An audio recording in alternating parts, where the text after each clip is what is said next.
Jadi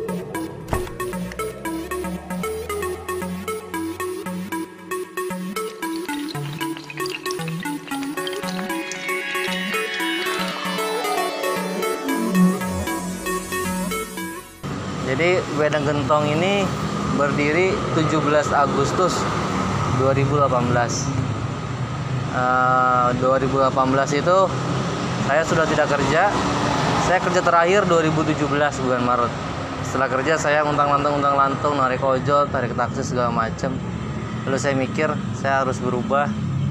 Saya harus ada usaha yang harus saya kerjakan, karena ya emang saya udah niat untuk tidak mulai bekerja kembali, karena tekad saya mau memulai usaha, wirausaha sendiri.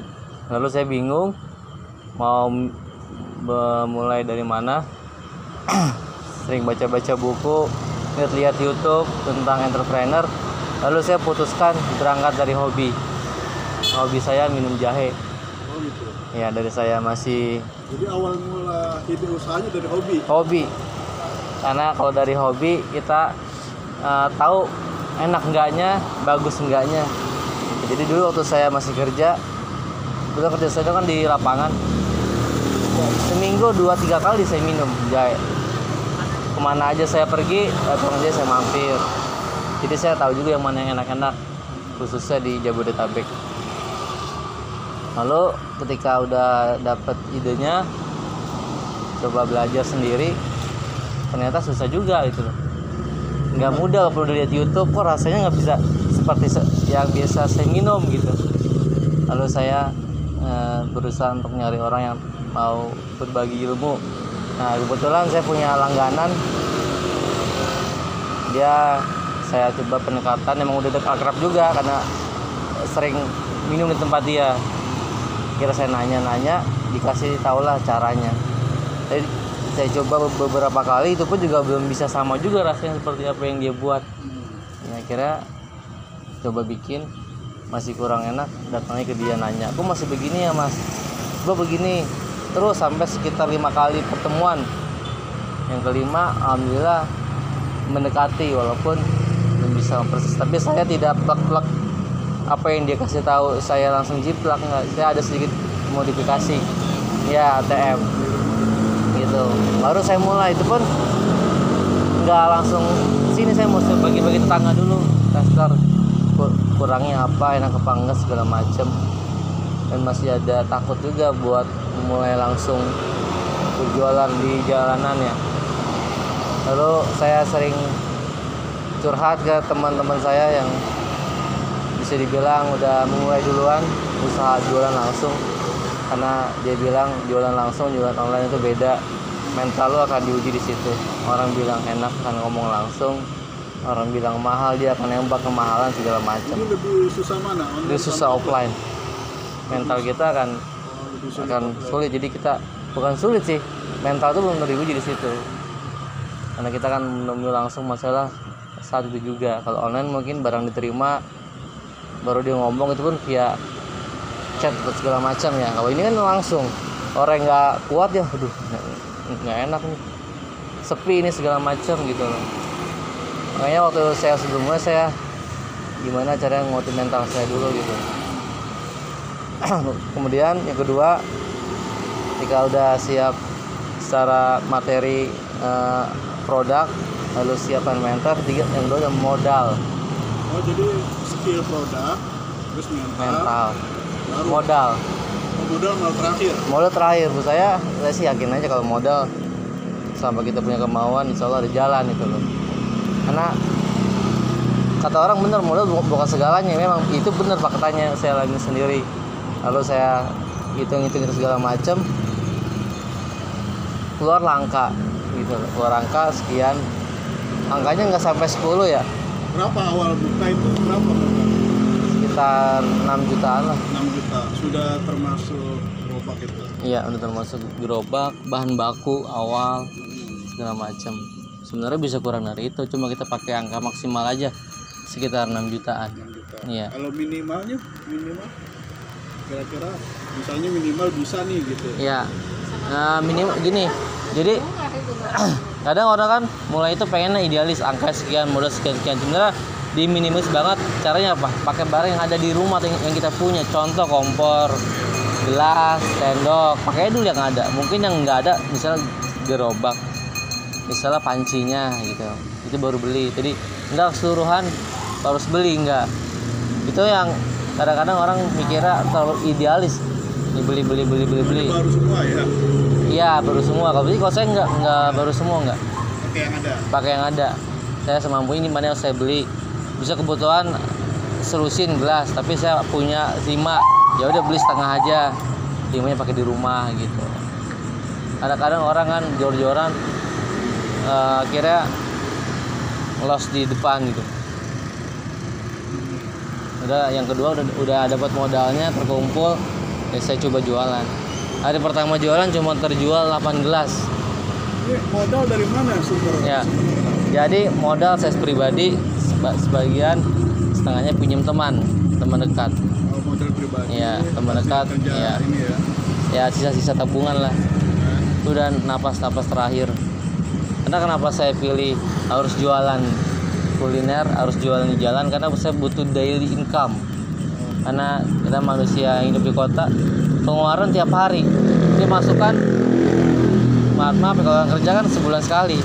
Nah, waktu itu saya udah nggak kerja, saya butuh pemasukan yang tiap hari. Gitu, makanya saya jualan kuliner. Walaupun dengan resiko kan kuliner basi dan segala macam.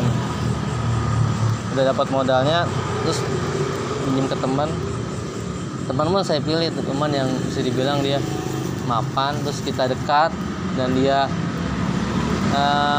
tahu kondisi kita, tidak terlalu hitung ya. Maksudnya dia emang mapan dalam artian dia punya dana lebih yang dia nggak kepikiran untuk hitung-hitungan gitu. Uang nganggur lah gitu. Uang nganggur, betul. Jadi kita harus pilih-pilih orang juga. Jangan sampai kita ntar ya namanya temen putus dari silaturahim. Udah dapat orangnya saya ngomong belakang gini. Ya teman dari SMA lah, teman dekat. Oh, pada saat minjam udah pahit duluan nih. Udah pahit duluan. Ini mungkin pengembaliannya Iya. bisa lama gitu. Iya. Dan dia tahu kondisi saya. Dia cuma bilang ya pakai aja dulu, penuhi dulu kebutuhan keluarga lu gitu. Kalau gue ya nanti lo ada, lu balikin pelan-pelan, lu cicil. Itu pinjam bukan bagi hasil. Pinjam. Kenapa nggak pilih kerjasama bagi hasil gitu? Ya kan saya baru mulai usaha kuliner baru ya, jadi saya nggak ngerti juga itu apa. Oh, baru mulai takut. Iya, takut Ini juga sama investor, takut kecewa juga gitu ya. Terus lagi teman saya ini juga nggak ngitung-ngitung loh ya. Jadi juga nggak minta enggak, cuma bantu aja.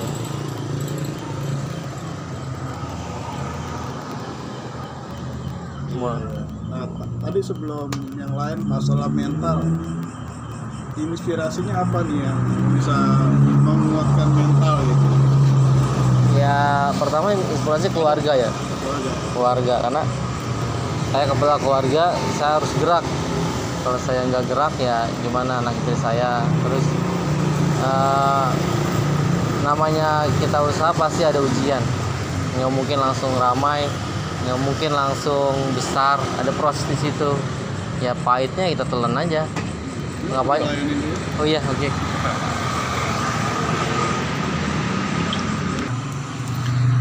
Jadi kondisi ya yang Kondisi ya mental itu. Betul, sama harus kuat gitu. harus kuat, sama ya sering belajar lah sama orang yang udah jalani sebelumnya dari kita.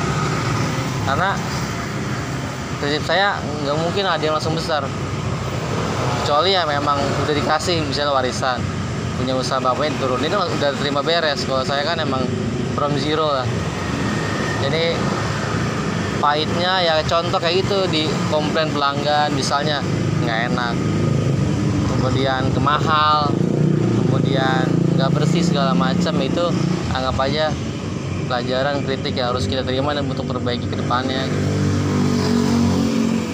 Terus memperbanyak pergaulan di lingkungan yang wirausaha juga. Jadi pada saat saya putusin udah nggak kerja, pelan-pelan saya leave grup dari yang dunia kerja itu. Bukan saya maksud mutusin silaturahim, bukan. Biar saya nggak kedet masuk juga pengaruh, ada tawaran lagi job nih gitu, jadi saya bisa balik lagi. Jadi Saya menghindar dari dunia kerja gitu, benar-benar dari lingkungan. iya betul, saya masuk ke lingkungan baru yang entrepreneur, kayak grup-grup UKM. Pindah betul. Hijrah. Iya, jadi masuk ke lingkungan baru biar kita ke brainwash juga. Jadi kalau baca WA isinya orang jualan nih. Jadi ya banyak juga saya belajar orang akhirnya dia balik lagi back to basic. Mungkin tergiur dengan tawaran itu, ya walaupun itu rezeki ya, tapi ya berusaha gimana biar istiqomah. Kalau kerja kan penghasilannya pasti. Betul. Nah kalau jualan kan Tidak nggak pasti. Tapi kan kita menghadapinya gimana? ya yakin aja dari awal pasti ada berjalan gitu. Itu bagian dari mental itu. Iya. Dari sejak awal sudah diprediksi Iya pasti betul. akan begitu. Iya. Itu bagian dari mental. Biasa nerima uang, mungkin sekali transfer uang gaji jutaan, kita terima duit 2.000, 1.000 uang koin. Nah dari situ kita harus melatih, ini uang gue terima kayak gini loh gitu loh. Gimana kita cara bersyukur dan ngumpulin sedikit-sedikit biar bisa nabung. Tadi kan pindah ya dari lingkungan bangsawan, bangsa karyawan, Iya. pindah ke bangsa entrepreneur. Iya. Itu ada gaya hidup yang berubah nggak? Betul, ada yang berubah. Jadi itu bagian dari mindset, bagian dari mental kita ketika masuk ke dunia entrepreneur. Otomatis kita harus ngatur sendiri keuangan, karena usaha itu kan tergantung pemiliknya maju enggaknya, tergantung pemilik. Jadi kata pepatah, bukan apa yang dikerjakan tapi siapa yang mengerjakan gitu. Apa yang dikerjakan? Tapi siapa yang mengerjakan. Iya. Kemudian masuklah saya ke dunia terutama grup-grup WA ya, grup-grup UMKM, grup-grup pengusaha segala macam. Saya mulai ikut-ikut pelatihan, seminar segala macam di situ. Kemudian saya bangun mental, pertama jangan gengsi, karena mungkin tadinya saya pekerja kantoran rapi segala macam, dilihat terutama orang sekitar, keluarga saya basicnya bukan entrepreneur, karyawan semua. Saya beda sendiri. Akhirnya awalnya pasti bertentangan, awalnya pasti tidak support, terutama orang tua, tapi saat ini udah full support. Saya awal-awal ya emang orang tua saya kurang setuju, cuma akhirnya saya bilang ke ibu saya, kalau saya butuh doa gitu, kalau saya butuh ridhonya dia gitu, karena majunya saya butuh doa ibu. Saya bilang dia tolong ikhlas, karena tanpa doa dia ya langkah ini akan sulit.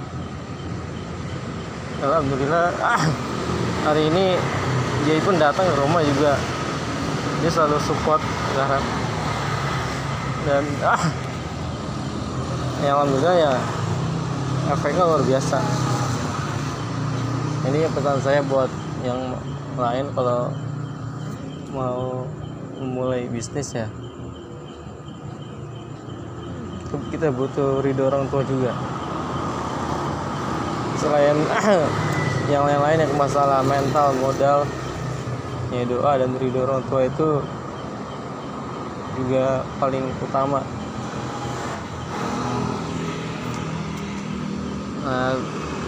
Berjalan setahun pertama ya masih landai lah ya, masih dari 2017 tadi ya? Iya.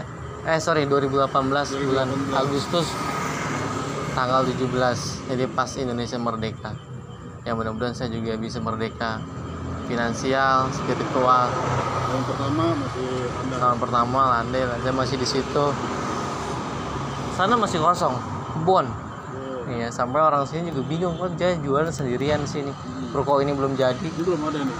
Ada cuma kosong, belum jadi. Ruko itu belum keisi semua.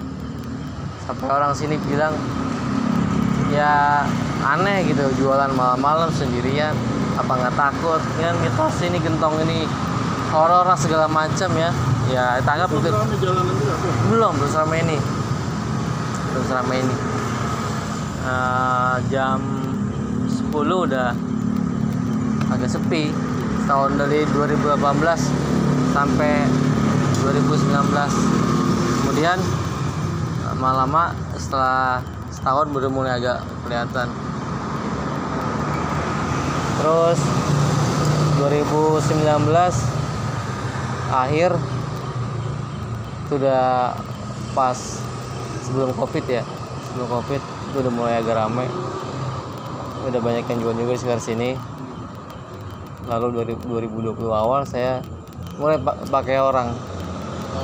Ya bang, dari dulu sebenarnya saya udah niat udah 6 bulan, lewat 6 bulan itu saya udah mau pakai orang gitu kan, cuma belum dapat. Dan setiap doa saya selalu minta biar dikasih karyawan, dia minta terus kan, berdoa. Terus dia juga belum tahu triknya gimana meng-hire orangnya, itu ada ilmu-ilmunya juga gitu. Berkat saya masuk ke lingkungan entrepreneur itu, jadi saya tahu oh gini caranya rekrutnya, oh gini cara ngasih gajinya segala macam gitu. 2020 awal sebelum covid itu saya udah rekrut, alhamdulillah dapet. Lalu 2020 akhir saya mulai buka satu tempat lain. Terus ya Di mana? Jauh. di area Keadilan satu, Pasir Putih satu. Nah kemudian 2022 awal tuh udah pada 2021 akhir itu udah banyak yang tutup karena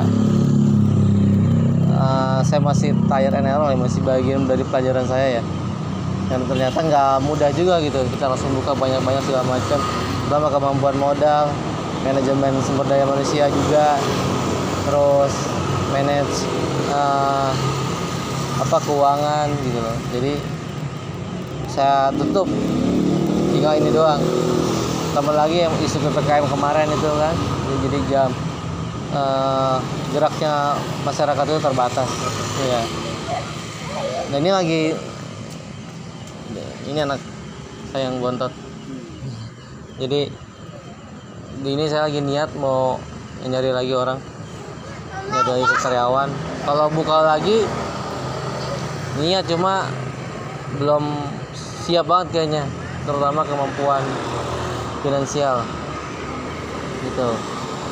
Jadi saya buka juga, kalau orang mau buka dia bisa juga saya bantu gitu, saya bantu. Belajar selain sama praktisi, mana lagi? YouTube. Dan saya masih sering minum juga tempat orang sampai sekarang. Saya suka nyoba juga tempat orang yang jualan, saya cobain. Oh gini nih, atau dia ada menu baru, saya cobain. Oh ini kayaknya bisa nih saya pakai gitu. Dan saya juga beberapa kali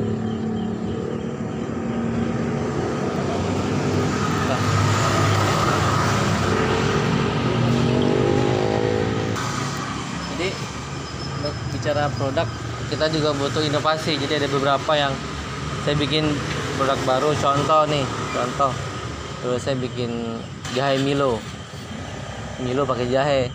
Saya coba trial, biasanya saya masukin ke menu online maupun offline sebulan lah, kita lihat responnya gimana. Kalau kurang udah saya take down, berarti ini kurang diminatin gitu. Iya, inovasi.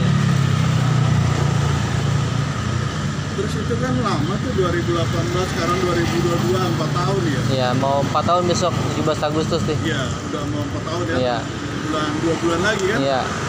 Apa yang membuat bertahan usaha ini?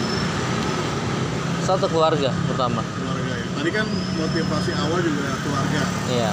Terus yang sekarang membuat bertahan ya, Keluarga juga. Keluarga juga ya. Terus kedua ya teman-teman yang saya lihat dia aja jauh lebih lama dibanding saya masih bertahan. Saya kalau orang-orang belajar dari yang keren-keren ya. Contohnya yang punya ini, kalau saya enggak, di sekitar saya aja nih misalnya Mas ini nih tukang bakso udah dari tahun sekian, dia aja bisa bertahan. Justru saya banyak nyari ilmu ke orang kayak gitu, walaupun tidak kayak begini ya. Saya beli nanya-nanya gini, oh gini katanya. Karena mereka langsung terjun ke lapangan, walaupun mereka tidak terekspos media ya. Justru mereka bisa dibilang marketingnya tidak pakai online, tidak ada mau Google segala, mereka bisa bertahan, punya customer banyak. Nah, itu yang banyak saya pelajari kayak gitu. Karena kita terlalu ngikutin tren, jadi kita memberhalakan dunia juga harus gini gitu. Padahal mereka tanpa begitu pun bisa bertahan. Itu yang banyak saya belajar. Kendala pasti ada ya. Pasti.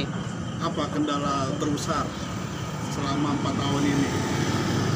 Pertama, bahan baku. Kedua, sumber daya manusia. Kalau kita ingin besar, kita nggak bisa sendiri.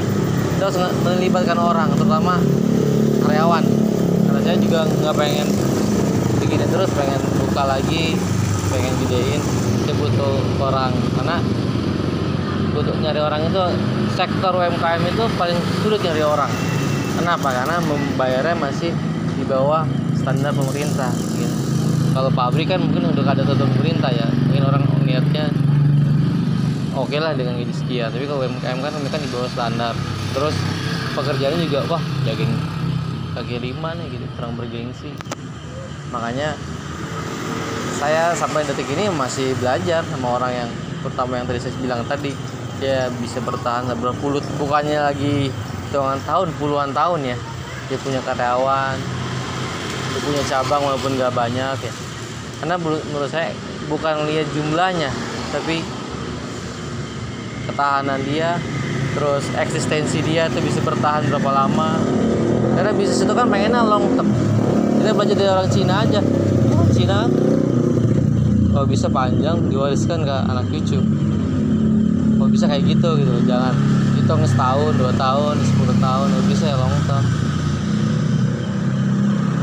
Kalau motivasi kedepannya apa? Ya Kan ingin supaya panjang, apa sih ujungnya itu nanti apa gitu? Motivasinya apa gitu? Agar bisnis ini sampai panjang ke depan. ya kalau bisa, pertama ya saya tadi bisa melibatkan orang banyak. Kedua, usaha ini bisa diwariskan, diteruskan ya, nggak berhenti. Karena saya belajar juga dari ya sekitar saya juga nih, sekitar saya juga yang udah besar. Maaf umpama dia sakit atau apa, tiba-tiba stop karena tidak mempersiapkan regenerasi, terutama transfer ilmunya.